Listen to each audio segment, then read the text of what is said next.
Google meet കാണാൻ പറ്റുന്നുണ്ടല്ലോ അല്ലേ?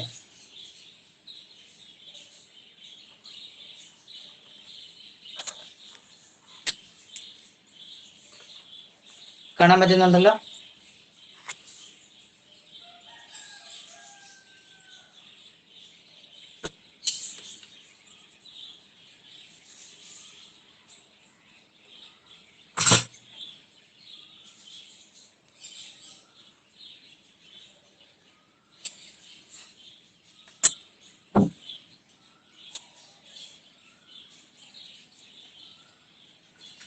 നമുക്ക്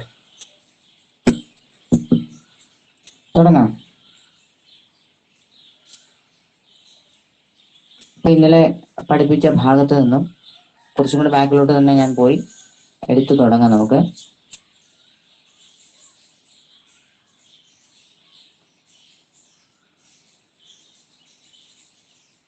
So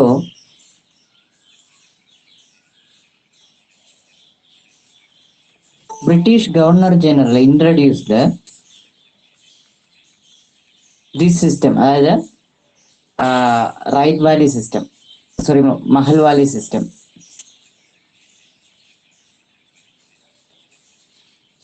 In the right valley system introduced in South India. ഈ റൈറ്റ് വാലി സിസ്റ്റം എവിടെയാണ് ഇൻട്രൊഡ്യൂസ് ചെയ്തത്? In the south India. കേട്ടോ, റൈറ്റ് വാലി സിസ്റ്റം എവിടെയാണ് ഇൻട്രൊഡ്യൂസ് ചെയ്തത്?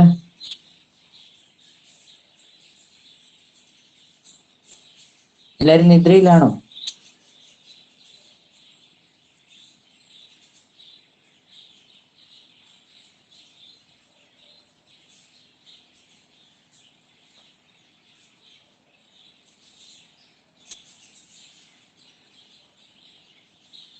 നിദ്രയിലാണോ പിള്ളേരെ?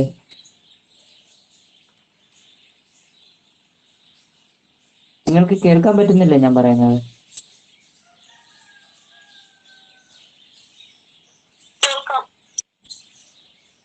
പിന്നെന്താ respond ചെയ്യാത്തെ?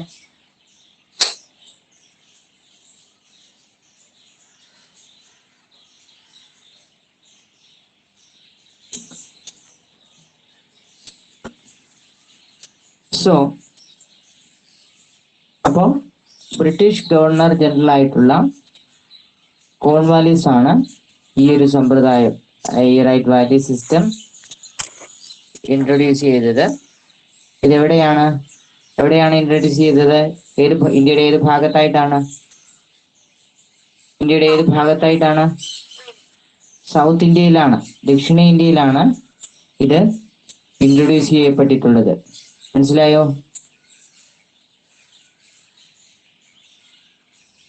The land revenue was collected directly from the farmers' riots. The ownership of land was vested with the farmers. Excessive tax impoverished them. Furthermore, the tax rates were frequently increased.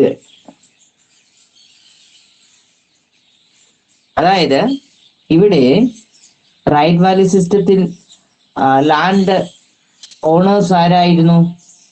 കർഷകർ തന്നെയായിരുന്നു, അല്ലേ? മറിച്ച് നികുതി പിരിച്ചെടുത്തുന്നത് British ഉദ്യോഗസ്ഥന്മാരോ അല്ലെങ്കിൽ അതുപോലെയുള്ള ആളുകളായിരുന്നു. ഇവിടെയും ശാശ്വത ഭൂനികുതി വ്യവസ്ഥയെ പോലെ അല്ലെങ്കിൽ പെർമനന്റ് സെറ്റിൽമെന്റ് ലാൻഡ് ടാക്സിനെ പോലെ തന്നെ നികുതിയുടെ ഭാരം വളരെ കൂടുതലായിരുന്നു. ഇത് നടപ്പിലാക്കിയത് ദക്ഷിണേന്ത്യയിലായിരുന്നു. ശാശ്വത ഭൂനികുതി വ്യവസ്ഥ, അത് പെർമനന്റ് സെറ്റിൽമെന്റ് എവിടെയായിരുന്നു നടപ്പിലാക്കിയിട്ട്? ഇന്ത്യയുടെ ഏത് ഭാഗത്തായിരുന്നു? ഇന്നത്തെ ഏതെല്ലാം സംസ്ഥാനങ്ങളിലായിരുന്നു? ബംഗാൾ, ബീഹാർ, ഒറീസ. ബംഗാൾ, ബീഹാർ, ഒറീസ. എന്നാൽ ഈ റൈറ്റ് വാലി സമ്പ്രദായം നടപ്പിലാക്കിയത് എവിടെയായിരുന്നു?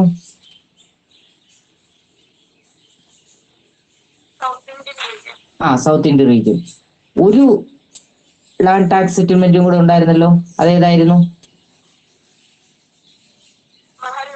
മഹൽവാലി. ഇന്ത്യയുടെ ഏത് ഭാഗത്തായിരുന്നു നടപ്പിലാക്കിയിരുന്നത്? North west region, north west ഫ്രോണ്ടിയർസിലായിരുന്നു അത് നടപ്പിലാക്കിയിരുന്നത്. അപ്പൊ 3 നികുതി ഘടനകളെ കുറിച്ച് നമ്മൾ പഠിച്ചു അല്ലെ? ഏതൊക്കെയാണെന്ന് നിങ്ങൾക്കറിയാം. ഏതൊക്കെയാണ്?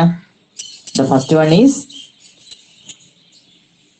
permanent settlement. The second one is right value system, and the last one is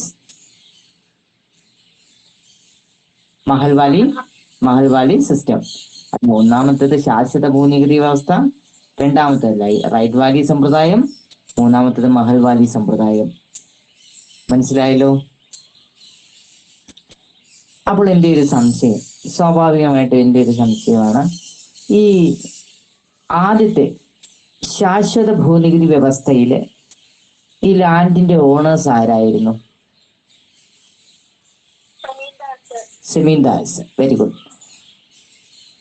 അപ്പോൾ ഈ മഹൽവാലി സമ്പ്രദായ റൈറ്റ് വാലി സമ്പ്രദായത്തിൽ ലാൻഡ് ഓണേഴ്സ് ആരായിരുന്നു? ഫാമേഴ്സ്. Very good. സോ അങ്ങനെയാണെങ്കിൽ മറ്റേ മഹൽവാലിയിലോ?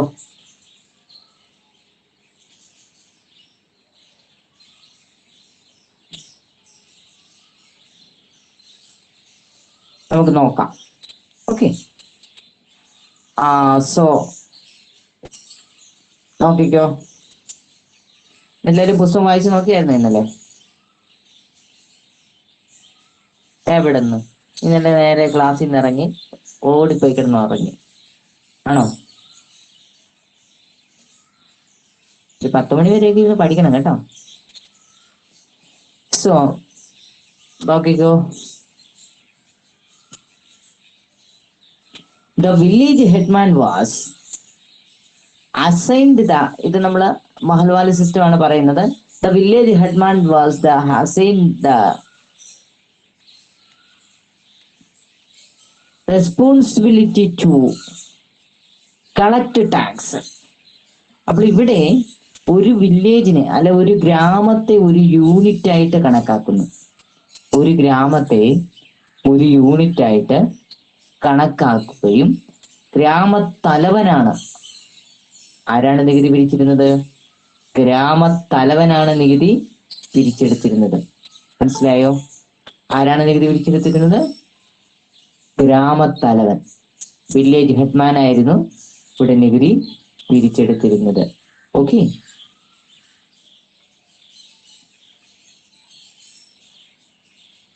The tax rates was excessive in this system.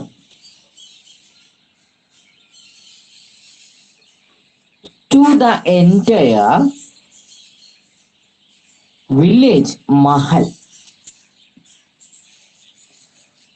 Village mahal was considered as a single unit. ഇവിടെ ഗ്രാമത്തെ ഒരു യൂണിറ്റായി, ഗ്രാമത്തെ അഥവാ മഹലിനെ ഒരു യൂണിറ്റ് ആയിട്ട് കണക്കാക്കുന്നു. മനസ്സിലായോ? ഇവിടെ ഗ്രാമത്തെ അഥവാ മഹലിനെ ഒരു യൂണിറ്റ് ആയിട്ട് കണക്കാക്കുന്നു. ഓക്കെ.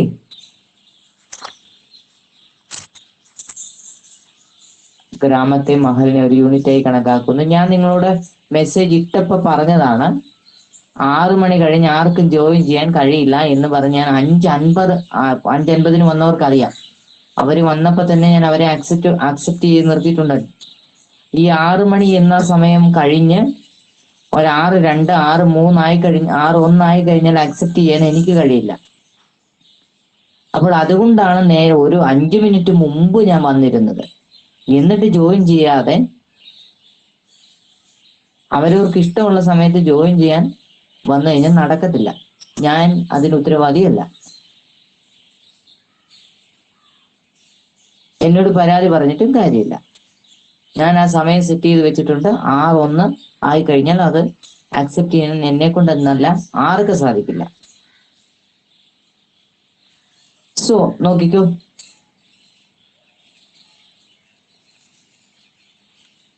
ഫോർ ടാക്സ് കളക്ഷന് അവിടെ ഒരു ഡയഗ്രാം കൊടുത്തേക്കുന്നുണ്ടോ മക്കളെ? അവിടെ ഒരു ഡയഗ്രാം കൊടുത്തേക്കുന്നുണ്ടോ? കണ്ടോ? കണ്ടോ? അവിടെ ഒരു ഡയഗ്രാം കൊടുത്തിട്ടുണ്ട്. അല്ല സോറി, ഡയഗ്രാം പ്രിപ്പയർ ചെയ്യാനാണ് പറഞ്ഞേക്കുന്നത്. നിങ്ങൾക്ക് ഈ നിങ്ങൾക്ക് ഞാനൊരു ഒരു ചെറിയ വർക്കാണ്. നിങ്ങൾ പുസ്തകം വായിച്ചിട്ട് ഈ permanent settlement, right Valley system, അതേപോലെ തന്നെ മഹൽവാലി സിസ്റ്റം, ഈ മൂന്നിന്റെയും ഫീച്ചേഴ്സ് ഒന്ന് നോട്ട് ചെയ്തിട്ട് എനിക്കൊന്ന് അയച്ചു തരാം. ഏതൊക്കെയാണ്? Permanent settlement, right Valley system, Mahalwari system അഥവാ ശാശ്വത ഭൂനികുതി വ്യവസ്ഥ, റൈറ്റ് വാലി സമ്പ്രദായം, മഹൽവാലി സമ്പ്രദായം. ഇത് മൂന്നിന്റെയും സവിശേഷതകളുണ്ട്. മൂന്നിനും 3 സവിശേഷതകളാണുള്ളത്. ആ 3 സവിശേഷതകളും കൃത്യമായിട്ടൊന്ന് നോട്ട് ചെയ്തിട്ട് അത് എവിടൊക്കെയാണ് നടപ്പിലാക്കിയെന്നും കൂടെ എഴുതണം. എഴുതിയിട്ട് പറ്റുമെങ്കിൽ ഇന്ന് തന്നെ അത് എനിക്ക് അയച്ചു തരണം. ബുക്കിൽ എഴുതിയും വെച്ചേക്കണം. ഹിസ്റ്ററിക്കും ജിയോഗ്രഫിക്കും സെപ്പറേറ്റ് 2 ബുക്കല്ലേ നിങ്ങൾ യൂസ് ചെയ്യുന്നതാണല്ലോ? അപ്പോ ഓക്കെ. അപ്പൊ അങ്ങനെ വരുമ്പോ ഒന്ന് അത് എഴുതി വെക്കുക. എഴുതിയിട്ട് അത് നിങ്ങൾ ബുദ്ധിമുട്ടില്ലെങ്കിൽ അത് റെക്കോർഡ് ചെയ്ത് അയക്കുകയാണെങ്കിൽ അത് നന്നായിരിക്കും. കാരണം എനിക്ക് നിങ്ങളുടെ ചെറിയ അക്ഷരം വായിച്ചെടുക്കാൻ അല്പം ബുദ്ധിമുട്ടുണ്ട്, അതുകൊണ്ടാണ്. സോ നോക്കിക്കോ കേട്ടോ. ശരി, ബാക്കി നോക്കാം. ഇത്ര ഭാഗത്ത് എന്തെങ്കിലും സംശയം ഉണ്ടോ?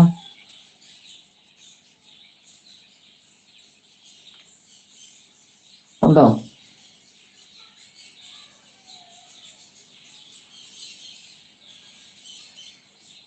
ഇല്ലെന്ന് ഞാൻ വിശ്വസിക്കുന്നു. ഓക്കെ, അടുത്ത് നമ്മൾ നോക്കാൻ പോകുന്നത് features of permanent settlement, the right Valley system. എന്തായിരിക്കും ഫീച്ചേഴ്സ് ഓഫ് പെർമനന്റ് സെറ്റിൽമെന്റ്? ഇത് നടപ്പിലാക്കിയത് എവിടെയാണ്? ബംഗാൾ, ബീഹാർ, ഒറീസയാണ് അല്ലേ? ഇതിന്റെ പ്രധാനപ്പെട്ട ഒരു സവിശേഷത, മറ്റ് സമ്പ്രദായങ്ങളിൽ നിന്നും ഇതിനെ വേറിട്ട് നിർത്തുന്നത്, ഇതിന്റെ ലാൻഡ് ഓണേഴ്സ് എപ്പോഴും ആരായിരിക്കും? ജമീന്ദാർമാരായിരിക്കും അല്ലേ? ഇതിന്റെ നികുതി പിരിവിടിന്റെ ഘടന എങ്ങനെയാണെന്ന് അറിയാമോ? എത്ര ശതമാനം നികുതിയാണ് കർഷകർ ഇവർക്ക് നൽകേണ്ടി വന്നത്?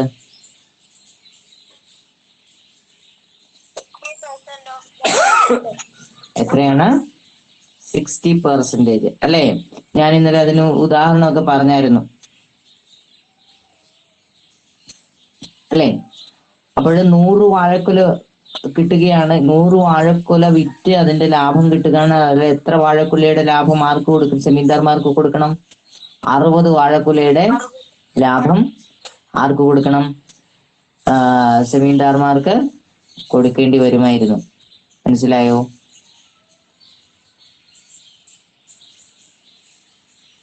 അതേപോലെ തന്നെ നടപ്പിലാക്കിയത് എവിടെയാണ്? ബംഗാൾ, ബീഹാർ, ഒറീസയാണ്. ലാൻഡ് ഓണേഴ്സ് എപ്പോഴും ആരായിരുന്നു? ജമീന്ദാർമാരായിരുന്നു അല്ലേ? ലാൻഡ് ഓണേഴ്സ് എപ്പോഴും ആരായിരുന്നു? ജമീന്ദാർമാർ ആയിരുന്നു. മനസ്സിലായോ? ഇതാണ് ഈ പെർമനന്റ് സെറ്റിൽമെന്റിന്റെ പ്രധാനപ്പെട്ട ഫീച്ചേഴ്സ്. ഓക്കെ,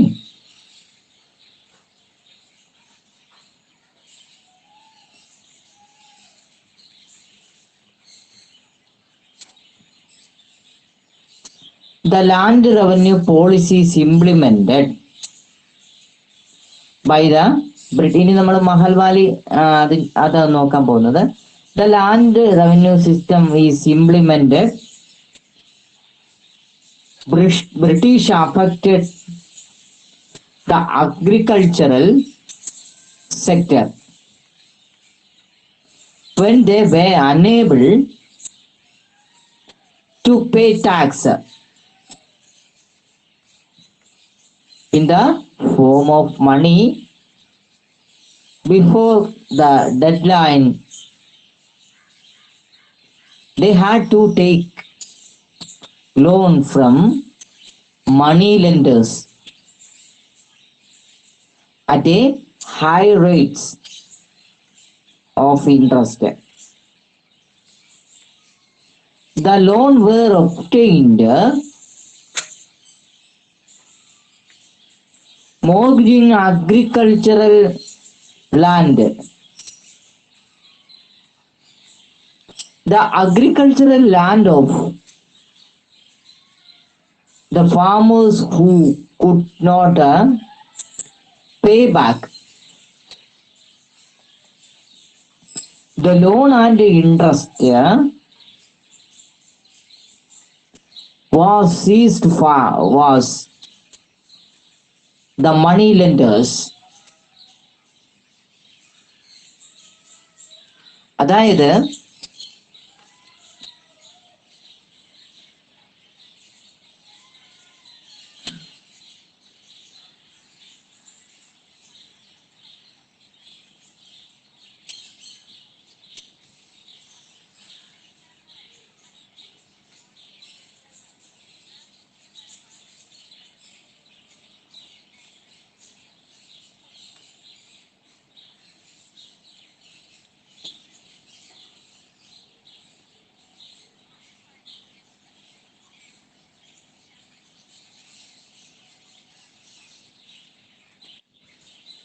പിള്ളേർ കേൾക്കാൻ പറ്റുന്നുണ്ടോ?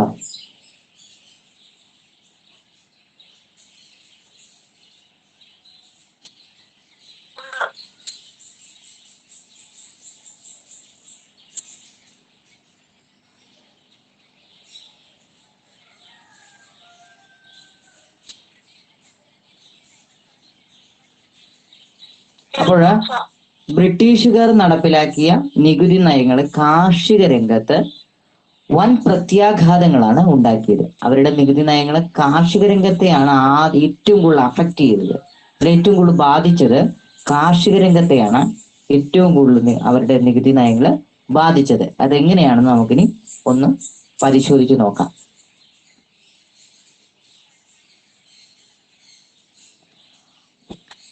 ഈ നികുതി എപ്പോഴും കർഷകർ പണമായിട്ട് തന്നെ അടയ്ക്കണമായിരുന്നു. അതും ഹൈ ടാക്സ് ആയിരുന്നു, ഉയർന്ന നികുതിയായിരുന്നു.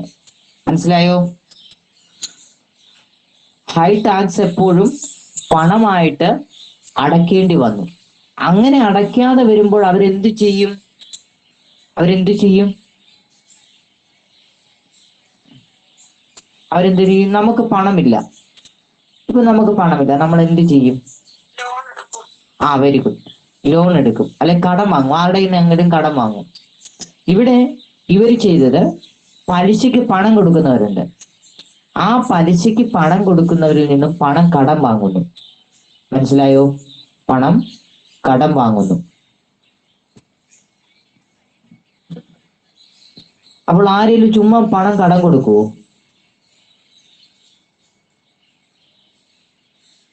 ബാങ്കിൽ നമ്മൾ ലോൺ എടുക്കണം. നമ്മൾ ബാങ്കിൽ ചെന്ന് പറ, സാറേ എനിക്കൊരു 50,000 രൂപ ലോൺ തരുമോ എന്ന് ചോദിച്ചാൽ, എന്നാ പിടിച്ചോ, എന്നാ 50,000 രൂപ എടുത്തു എന്ന് പറഞ്ഞ ലോൺ തരുമോ?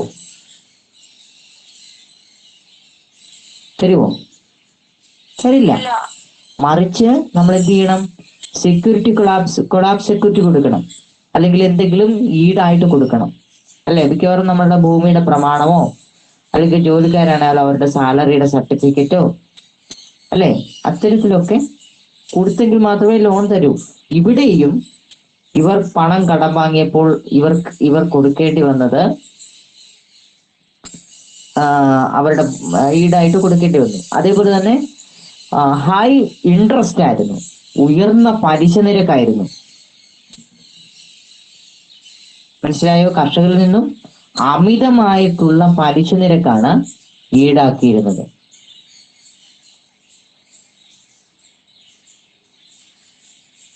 അപ്പോൾ അപ്പോൾ ഇത്തരത്തിൽ ഉയർന്ന പലിശയാണ്, അതേപോലെ തന്നെ ആകപ്പാടെ കടവും കടപ്പടിയാണ്. അതിൻ്റെ കൂടെ പണം കടം വാങ്ങി.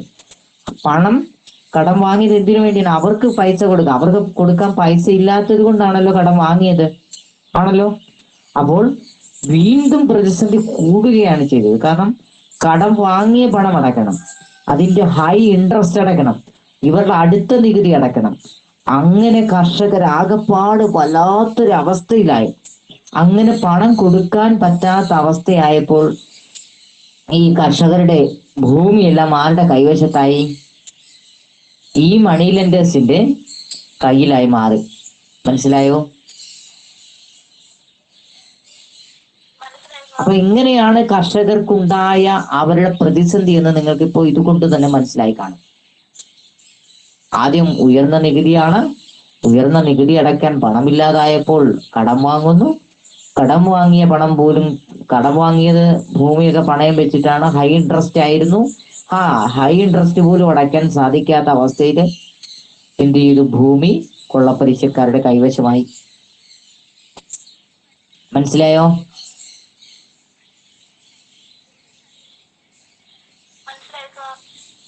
അപ്പൊ അവിടെ ഒരു ചോദ്യം കൊടുത്തിട്ടുണ്ട്, കണ്ടോ? പുസ്തകത്തിൽ ഒരു ചോദ്യം കൊടുത്തിട്ടുണ്ട്. ഞാൻ ഇന്നലെ ഒരു വർക്ക് ഷീറ്റ് ഇട്ടായിരുന്നു, കണ്ടായിരുന്നോ?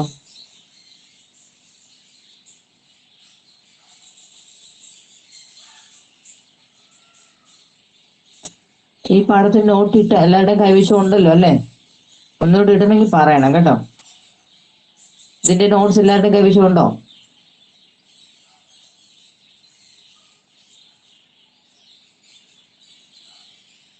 ചാപ്റ്റർ 4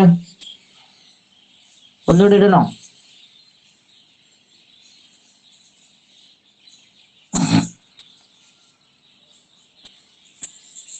ചാപ്റ്റർ 4 നോട്ട് ഒന്നുകൂടി ഇടണോ പിള്ളേരെ?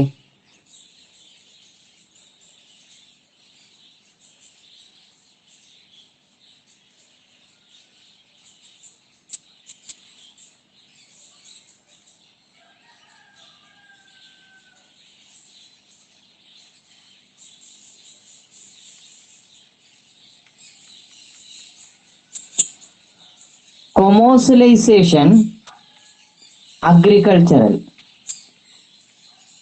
Traditionally,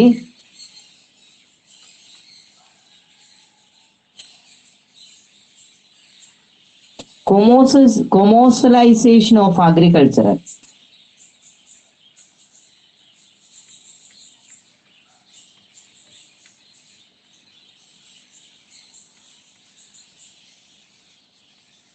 Traditionally, the peasants in India were engaged in agricultural mainly to produce the things only to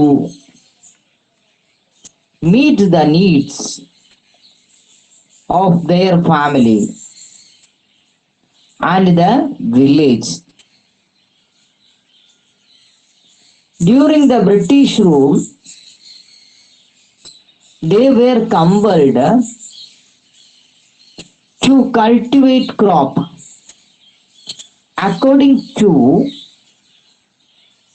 the market needs. As a result, commercial crops were largely cultivated instead of food crops.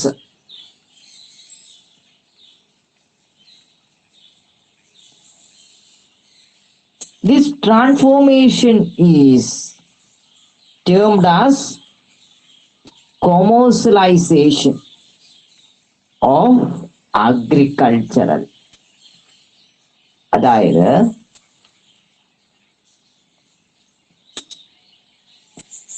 കൃഷിയുടെ വാണിജ്യവൽക്കരണത്തെ കുറിച്ചാണ് നമ്മൾ ഇനി നോക്കാൻ പോകുന്നത്. കൃഷിയുടെ വാണിജ്യവൽക്കരണം.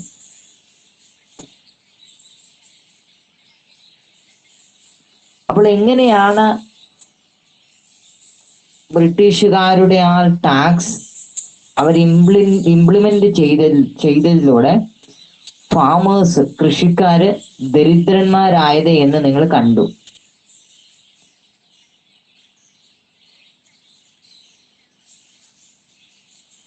അപ്പോൾ ഇന്ത്യയിൽ കർഷകർ എപ്പോഴും കൃഷി നടത്തിക്കൊണ്ടിരുന്നത്, പരമ്പരാഗത കൃഷി നടത്തിക്കൊണ്ടിരുന്നത് തൻ്റെ കുടുംബത്തിന് ആവശ്യമായതും അവന്റെ ഗ്രാമത്തിന് ആവശ്യമായ അത്രയും ഫുഡ് കൾട്ടിവേഷനാണ് ഉണ്ടായിരുന്നത്.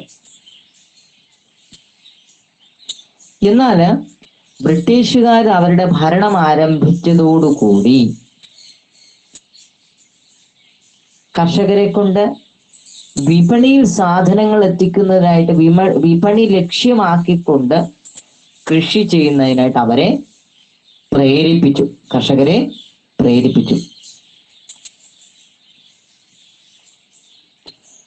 അതുവരെ അവര് ഭക്ഷ്യവിളകളായിരുന്നു കൃഷി ചെയ്തിരുന്നതെങ്കിൽ ബ്രിട്ടീഷുകാരുടെ ഭരണകാലത്ത് അവര് നാണ്യവിളകൾ കൂടി കൃഷി ചെയ്യാൻ നിർബന്ധിതരായി.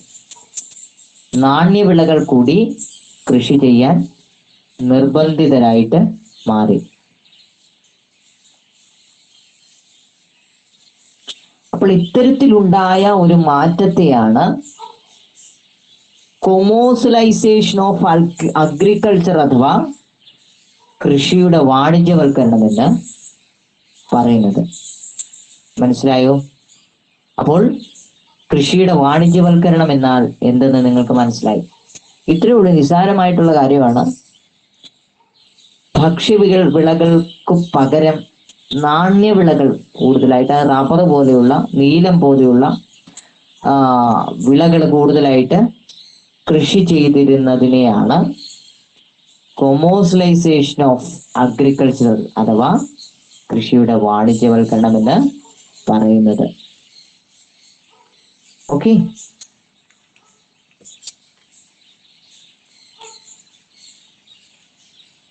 അപ്പോൾ മനസ്സിലായല്ലോ കൃഷിയുടെ വാണിജ്യവൽക്കരണം എന്താണെന്ന്? നന്നായിട്ട് മനസ്സിലായല്ലോ. എന്തെങ്കിലും സംശയമുണ്ടോ ആർക്കെങ്കിലും? ഉണ്ടോ? ഇല്ലല്ലോ. അപ്പൊ നമുക്ക് അടുത്ത ഭാഗത്തേക്ക് പോവാം. പിള്ളേരുണ്ടെ പറയണേ.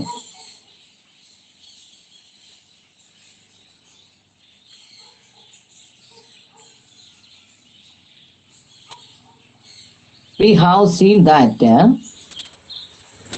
farmers had to pay high rate of tax in the form of cash before the deadline. To meet this, they cultivated the crops that had higher market price. The products that had demanded in the European markets were given higher price. Thus, the Indian lands became cultivating field of Europe. അവിടെ ഒരു table കൊടുത്തിട്ടുണ്ട്, കണ്ടോ?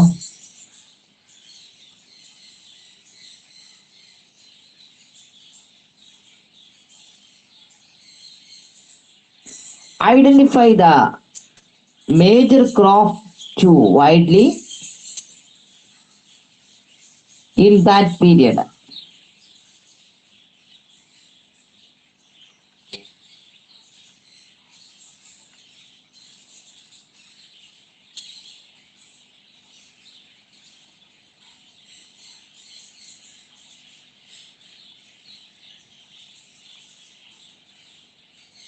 ആ table ഒന്ന് നോക്കിയേ.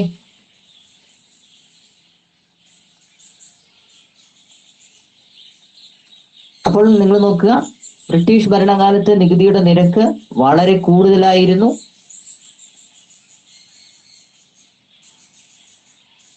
നികുതി പണമായിട്ട് എന്ത് ചെയ്യണം? ആ നികുതി പണം നിശ്ചയിക്കപ്പെട്ടിട്ടുള്ള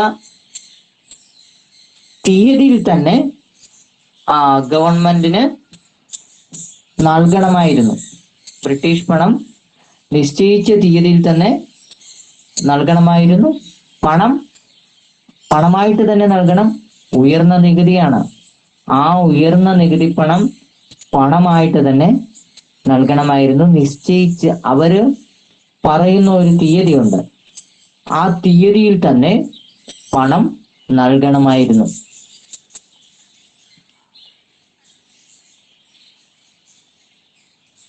അപ്പോൾ ഇത്തരത്തിൽ ഒരു സാഹചര്യം നിലവിൽ വന്നതോടുകൂടി കർഷകർ എന്ത് ചെയ്തു? വിപണി ലക്ഷ്യമാക്കി കൃഷി ആരംഭിച്ചു. കാരണം അവർക്ക് വേറെ മാർഗമില്ല.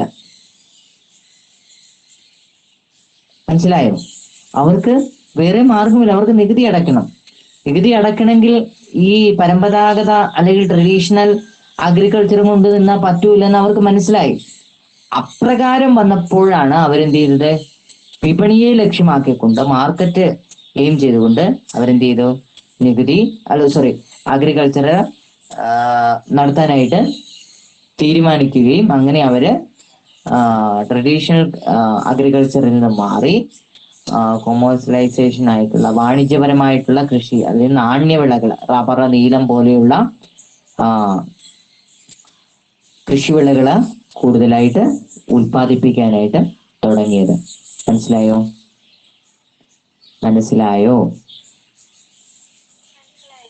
ഓക്കെ.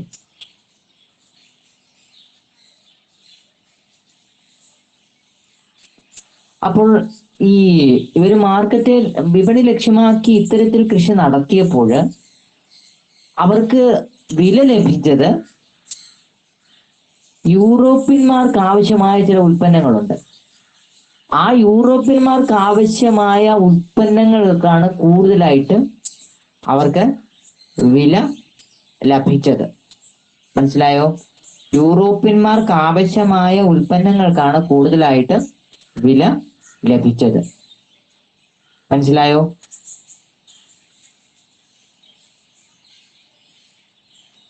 അങ്ങനെ ഇന്ത്യയിലെ കൃഷിയിടങ്ങളെല്ലാം യൂറോപ്യന്മാർക്കായിട്ട് മാറിക്കൊടുത്തു. കാരണം ഇന്ത്യയിലെ കൃഷിഭൂമി ഇന്ത്യയിലാണെങ്കിൽ പോലും അതിൽ കൃഷി ചെയ്ത് തരുന്നത് യൂറോപ്യന്മാരുടെ ഉൽപ്പന്നങ്ങളും അല്ലെങ്കിൽ അവർക്ക് ആവശ്യമായ വസ്തുക്കളാണ് അവര് കൃഷി ചെയ്തത്.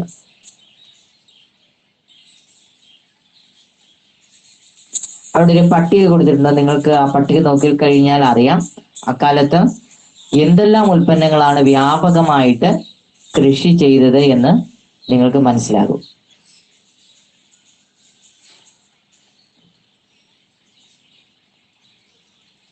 അവിടെ 2 കോളങ്ങൾ കൊടുത്തിട്ടുണ്ട്, കണ്ടോ?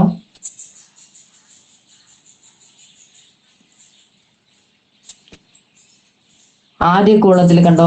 ഫസ്റ്റ് കോളത്തിൽ കൊടുത്തിരിക്കുന്നത് വിള എന്ന് വെച്ചാൽ അഗ്രികൾച്ചർ, കൃഷി ചെയ്യുന്ന സാധനമാണ് വിള. ആദ്യത്തേത് നീലമാണ്.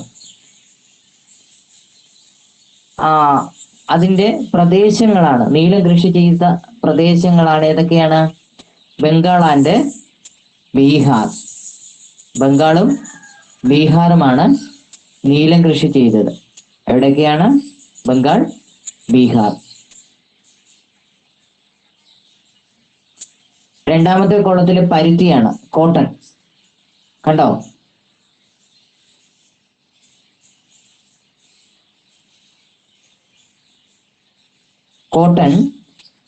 കോട്ടൺ കൃഷി ചെയ്തത് പഞ്ചാബ് ഉണ്ടായിരുന്നു. പിന്നെ എവിടെയാണ്? പഞ്ചാബും പിന്നെ എവിടെയാണ്? മഹാരാഷ്ട്രയല്ലേ? മഹാരാഷ്ട്രയാണ് കേട്ടോ. പഞ്ചാബും മഹാരാഷ്ട്രയുമാണ് കോട്ടൺ കൃഷി ചെയ്തത്.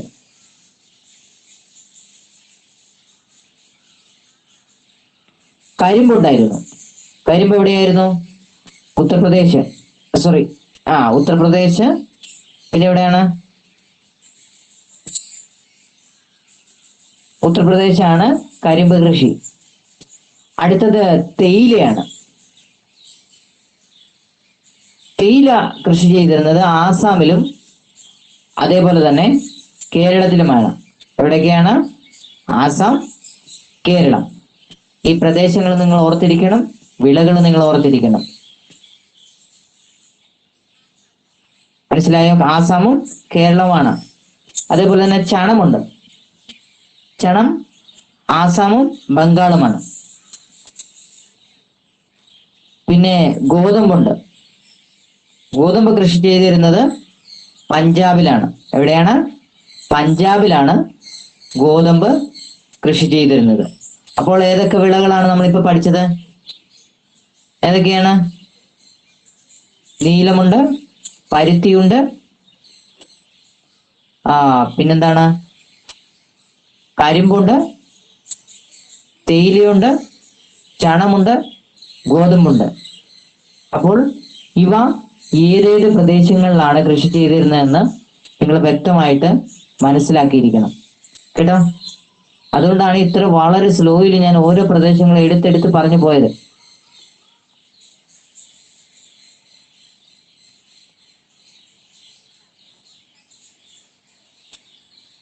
അവിടെ ഒരു പ്രവർത്തനം കൊടുത്തേക്കുന്നുണ്ടോ? അതൊന്നും നമുക്കിപ്പോ ചെയ്യാൻ പറ്റത്തില്ല. അടുത്തത് ഇൻഡിഗോ റിവോൾട്ട് ആണ്. സമയം എത്രയായി? ഓക്കെ, നമുക്ക് ഇൻഡിഗോ റിവോൾട്ട് കൂടെ പഠിച്ചിട്ട് നിർത്താം. ഓക്കെ, എന്താണ് ഇൻഡിഗോ എന്ന് നിങ്ങൾക്ക് അറിയോ? നിങ്ങളൊന്നും അത് കണ്ടു കാണാൻ പോലുള്ള സാധ്യത വളരെ കുറവായിരിക്കും. നീലം എന്ന് നിങ്ങൾ കേട്ടിട്ടുണ്ടോ? നീലം ഉണ്ടോ? നീലം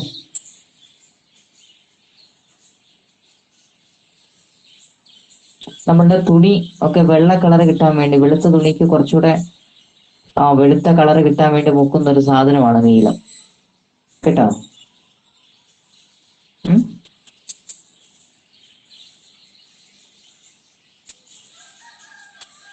Indigo had high pricing in the market during that period. It was used dyeing for non-artificial colors were used. Then with the industrial revolution in the 18th century in England, textiles industries gathered much momentum and the demand for the indigo further increased. It was necessary for the British industrialist to get indigo plantation spread to more regions in India. They gave the farmers a good amount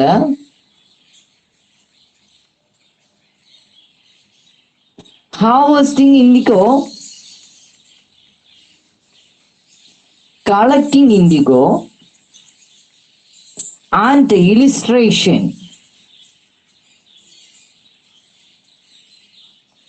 Indigo factory and illustration and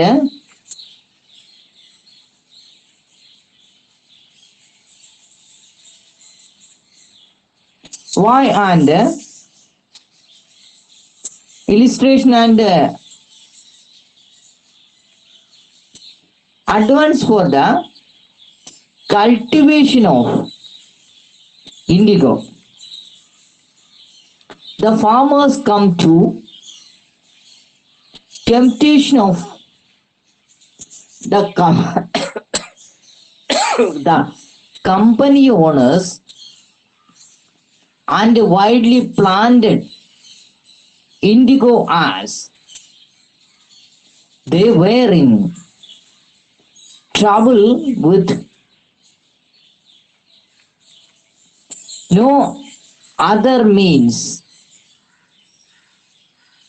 to pay the heavy land tax. Each farmer who accepted the advanced amount from the British was to liable plant indigo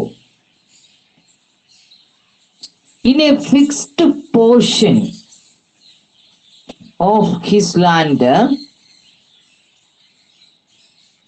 The farmers were also compelled to cultivate it the most fertile part of the agricultural land. So the land used for the cultivation of food grains was to be reserved for indigo plantation. Due to interference of the British agents in the harvesting seasons, the farmers received only a lower price for indigo. Later, when the artificial colors were invented, indigo became obsolete. This made plight of the farmers more miserable, for they had used much of their land for indigo cultivation. അതായത് ഇനി നമ്മൾ പഠിക്കാൻ പോകുന്നത് നീലം കർഷകരുടെ കലാപമാണ്, അതായത് IndiGo revolt. അവിടെ ഒരു description കൊടുത്തിട്ടുണ്ട്, അശാന്തമായിട്ടുള്ള നീലം കൃഷിയിടങ്ങൾ.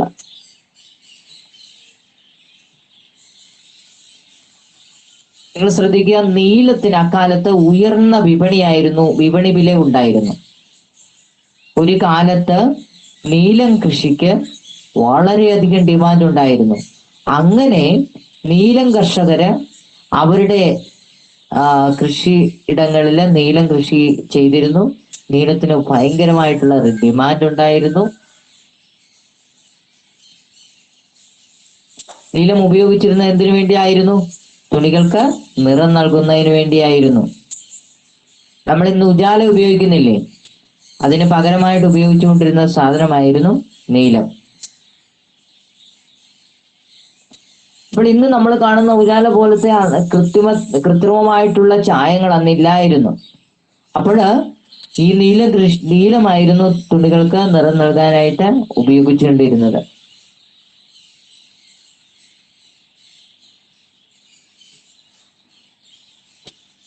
അപ്പൊ അവിടെ നീലം കൃഷി വിളവെടുക്കുന്ന ഒരു ചിത്രം കൊടുത്തിട്ടുണ്ട്. ആ ചിത്രത്തിൽ നോക്കൂ, 3 കർഷകരെയും കൂടെ കാണാം.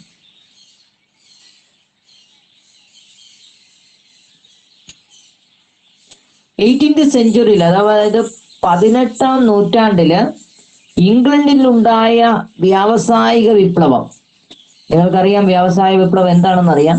ആ വ്യാവസായിക വിപ്ലവത്തോടുകൂടി തുണി നിർമ്മാണ രംഗത്ത് വൻ കുതിച്ചുചാട്ടമാണ് ഉണ്ടായത്. അപ്പോൾ അത്തരത്തിൽ ഒരു കുതിച്ചുചാട്ടം ഉണ്ടായപ്പോൾ നീലത്തിന് ഭയങ്കരമായിട്ടുള്ള ഡിമാൻഡ് ഉണ്ടായി. കാരണം ചായ നിറം നൽകാനാണല്ലോ ഉപയോഗിക്കുന്നത്. അപ്പോഴ് നീലത്തിന് ഭയങ്കരമായിട്ടുള്ള ഡിമാൻഡ് ഉണ്ടായി. അങ്ങനെ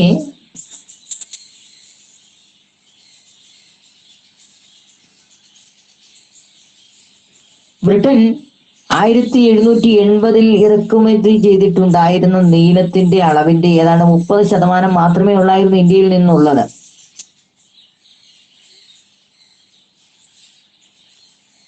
എന്നാൽ 1810 ആയപ്പോൾ ഇത് 95%. ഏതാണ്ട് 30 വർഷം കൊണ്ട് 30% നീലത്തിന്റെ ബ്രിട്ടനിലേക്കുള്ള ഇന്ത്യയിൽ നിന്നുള്ള ഇറക്കുമതി ഏതാണ്ട് 30% നിന്നും 95% മാറി.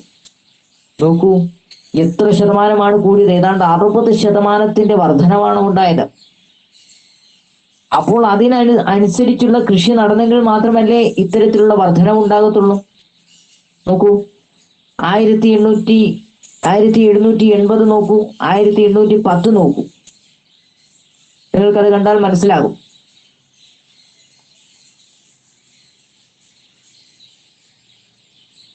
അപ്പോൾ ബ്രിട്ടീഷ് വ്യവസായികളുടെ ആവശ്യമായിരുന്നു ഇന്ത്യയിലെ നീലം കൃഷി വ്യാപകമാക്കുക, അല്ലെങ്കിൽ സ്പ്രെഡ് ചെയ്യിക്കുക എന്നുള്ളത്. എങ്കിൽ മാത്രമല്ലേ അവർക്ക് ഇവിടുന്ന് കുറഞ്ഞ വിലയ്ക്ക് സാധനം കൊണ്ടുപോകാൻ കഴിയുള്ളൂ. അപ്പൊ അത്തരത്തിൽ കുറഞ്ഞ വിലയ്ക്ക് അവർ സാധനങ്ങൾ കൊണ്ടുപോയി. അപ്പോൾ അതിന്റെ വർധനവ് കണ്ടാൽ നിങ്ങൾക്ക് അത് മനസ്സിലാകും.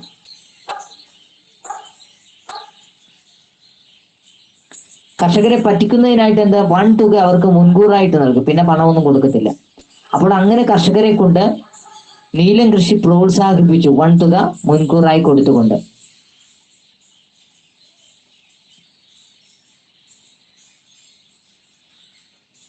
അപ്പോൾ അക്കാലത്ത് നിങ്ങൾക്കറിയാം, നമ്മൾ മുമ്പ് പറഞ്ഞു, കർഷകർ നികുതി അടയ്ക്കാൻ വളരെയധികം പാടുപെട്ടുകൊണ്ടിരിക്കുന്ന ഒരു സമയമായിരുന്നു. ആ ഒരു സമയത്താണ് ഇത്തരത്തിലുള്ള പ്രലോഭനങ്ങൾ നൽകി പണം കൊടുത്ത് പ്രലോഭിപ്പിച്ചുകൊണ്ട് അവരെന്ത് ചെയ്തത്, പ്രലോഭിപ്പിച്ചുകൊണ്ട് നീലം കൃഷി വ്യാപകമാക്കാനായിട്ട് പ്രോത്സാഹനം നൽകിയത്. അതിൽ കർഷകർ വീണു എന്ന് വേണമെങ്കിൽ നമുക്ക് പറയാം.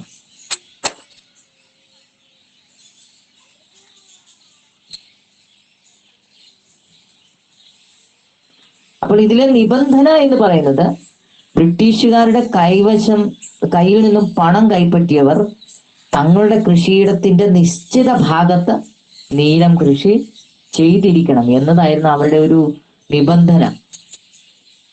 മനസ്സിലായോ?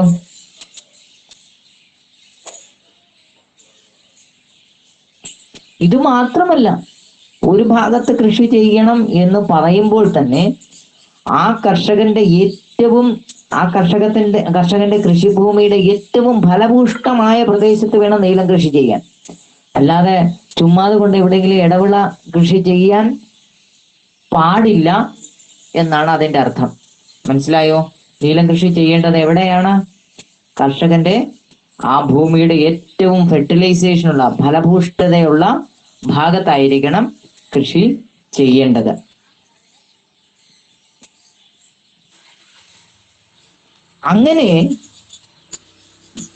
അങ്ങനെ വന്നപ്പോൾ ഭക്ഷ്യധാന്യങ്ങൾ കൃഷി ചെയ്തു വന്നിരുന്ന ഫലഭൂഷ്ടമായ പ്രദേശങ്ങളിൽ നീലം കൃഷി ചെയ്യേണ്ടതായിട്ട് വന്നു. മനസ്സിലായോ? അങ്ങനെ ഫലഭൂഷ്ടമായ പ്രദേശങ്ങളിൽ, ആ ഭൂമിയുടെ ഭക്ഷ്യധാന്യങ്ങൾ കൃഷി ചെയ്തുകൊണ്ടിരുന്ന പ്രദേശങ്ങളിൽ എന്ത് ചെയ്യേണ്ടി വന്നു? അവർക്ക് നീലം കൃഷി ചെയ്യേണ്ടതായിട്ട് വന്നു. മനസ്സിലായോ?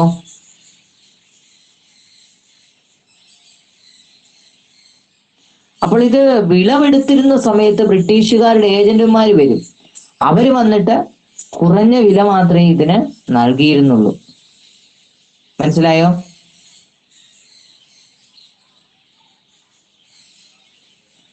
പിന്നീട് എന്ത് ചെയ്തു? ജർമ്മനിയിലും മറ്റും കൃത്രിമ ചായങ്ങൾ കണ്ടുപിടിച്ചതോടുകൂടി ഈ ഒരു നീലത്തിന്റെ ഡിമാൻഡ് അങ്ങ് കുറഞ്ഞു.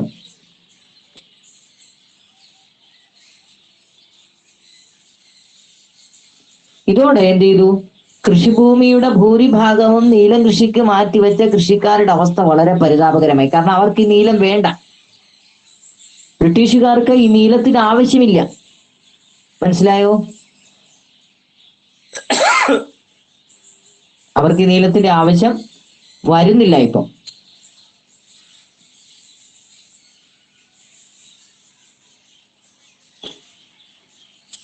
അവിടെ രണ്ട് ചിത്രം കൊടുത്തേക്കുന്നുണ്ടോ?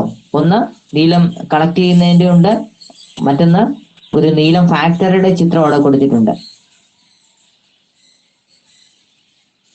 മനസ്സിലായോ?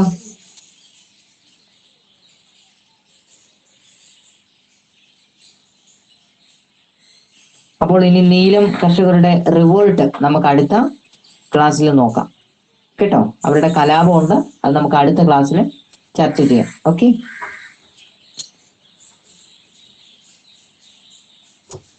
അപ്പോൾ ഞാൻ പേര് വിളിക്കുന്നവര് ഇറങ്ങി പൊക്കോണം. അവര് എന്ത് ചെയ്യണം? കണ്ടു എന്ന് മനസ്സിലാക്കി പൊക്കോണം.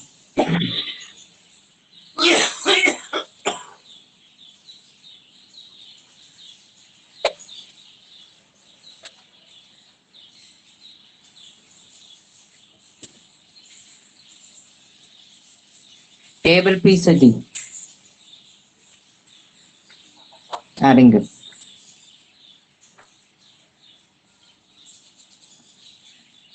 ആദിത്യ,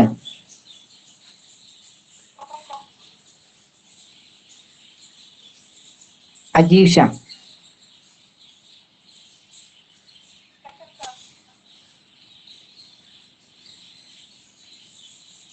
ഇറങ്ങുമോ?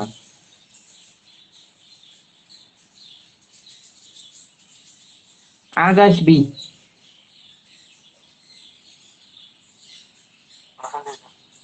ഇറങ്ങുമോ? അഖിൽ,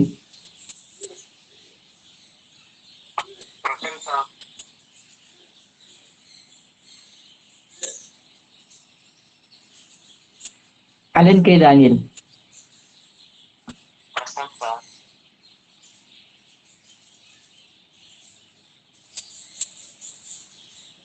അമൃത.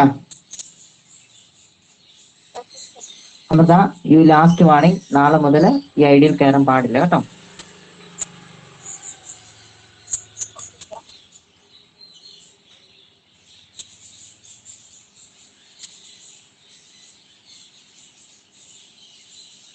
മനസ്സിലായി sir? Anu Mary,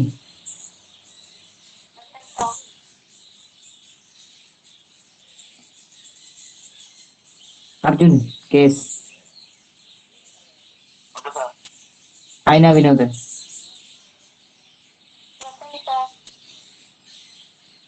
Devadathan P R,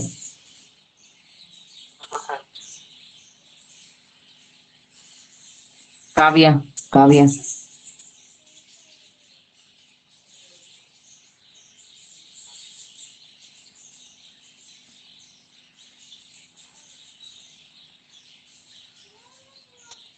Muhammad. എത്തിയത് മോനെ.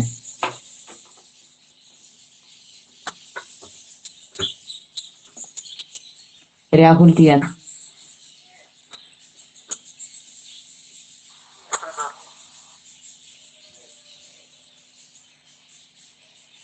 ലെഫ്റ്റ് ചെയ്ത്. കാവ്യ, നിന്നെ 2-3 പ്രാവശ്യം ഞാൻ വിളിച്ചതാണ്, അത് കേൾക്കാഞ്ഞിട്ടാണ്. ഓ മോളെ, സോറി. ലെഫ്റ്റ് ചെയ്തു, നീ ലെഫ്റ്റ് ചെയ്തു കേട്ടോ.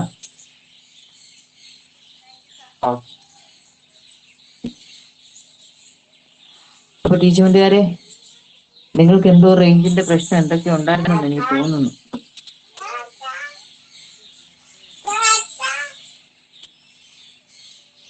സോ അപ്പൊ നിങ്ങൾ ലെഫ്റ്റ് ചെയ്തോളൂ.